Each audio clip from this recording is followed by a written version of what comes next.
Yo, magandang tanghali mga boss madam. Ayan. Dito tayo ngayon sa SM Santa Mesa. Ayan. Sa may upper level, 5th floor. So nag-install kami dito ng Ford Everest, yung sports, yung all new. Ayan. Ford Everest. So nagkabit kami ng crossbar, tapos ayun yung kakabit namin top load, yung tool type. So si boss na.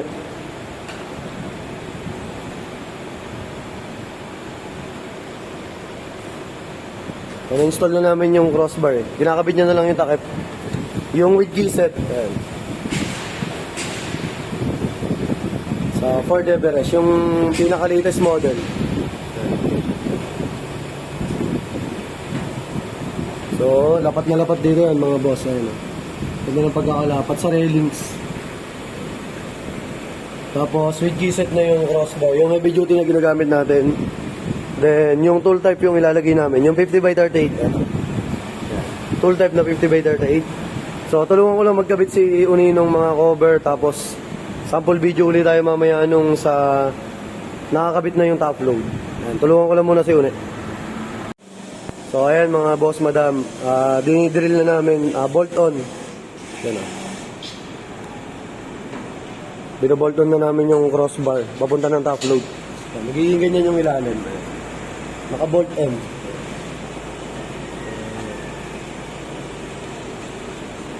So, ganyan yung magiging itsura ng Ford Everest na 2024 model pag naka-tool type ng top load. 50x38 yung nilagay namin dito.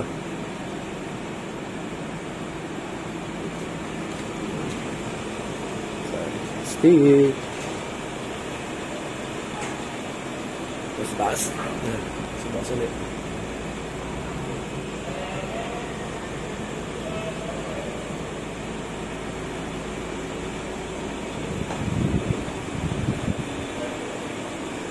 Medyo maaligabok nga lang ngayon, gagawin natin. So nahawak-hawakan na natin yung aligabok. Pero okay lang yan. Mag-wet wipes na lang mamaya.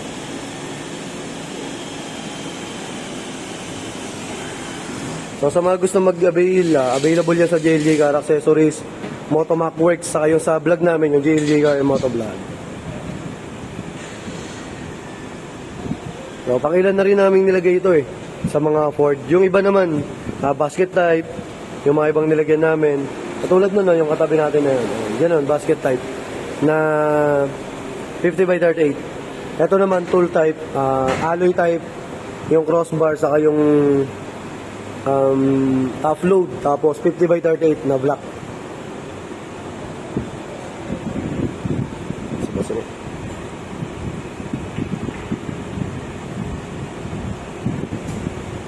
Dito tayo sa sa parking area. Ayan yung skyway yun. Kita nyo ba? Yun. Ay, ito kasi inyo.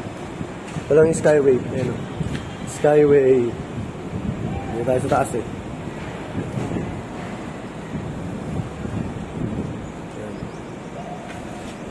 Skyway extension. Okay na? Goods na? Ayan. Finished product na. Ayun si ma'am. Customer natin lagi yun si ma'am. Thank you kay ma'am. All goods na. So, thank you. Ride safe. Ingat. God bless. May next client pa kami. So, thank you.